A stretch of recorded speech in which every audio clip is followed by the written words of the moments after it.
రాజస్థాన్లో ఘోర రైలు ప్రమాదం జరిగింది. మదార్ స్టేషన్ సమీపంలో ఆగి ఉన్న గూడ్స్ రైలును సబర్మతి ఎక్స్ప్రెస్ ఢీకొట్టింది. ఈ ఘటనలో సబర్మతి ఎక్స్ప్రెస్ ఇంజిన్ సహా 4 బోగీలు పట్టాలు తప్పాయి. అయితే ప్రమాదంలో ఎలాంటి ప్రాణనష్టం జరగకపోవడంతో ప్రయాణికులు ఊపిరి పీల్చుకున్నారు. అయితే రైలు పట్టాలు తప్పడంతో పలు ట్రైన్లను రద్దు చేశారు అధికారులు. సబర్మతి రైలు ప్రయాణికులకు ప్రత్యామ్నాయ ఏర్పాట్లు చేశారు.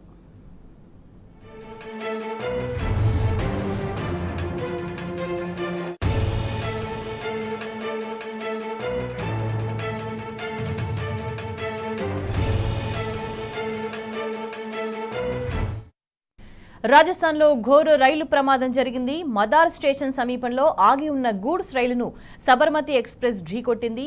ఈ ఘటనలో సబర్మతి ఎక్స్ప్రెస్ ఇంజిన్ సహా 4 బోగీలు పట్టాలు తప్పాయి. అయితే ప్రమాదంలో ఎలాంటి ప్రాణ నష్టం జరగకపోవడంతో అంతా ఊపిరి పీల్చుకున్నారు. కాగా రైలు పట్టాలు తప్పడంతో పలు ట్రైన్లను రద్దు చేశారు అధికారులు. సబర్మతి రైలు ప్రయాణికులకు ప్రత్యామ్నాయ ఏర్పాట్లు చేశారు.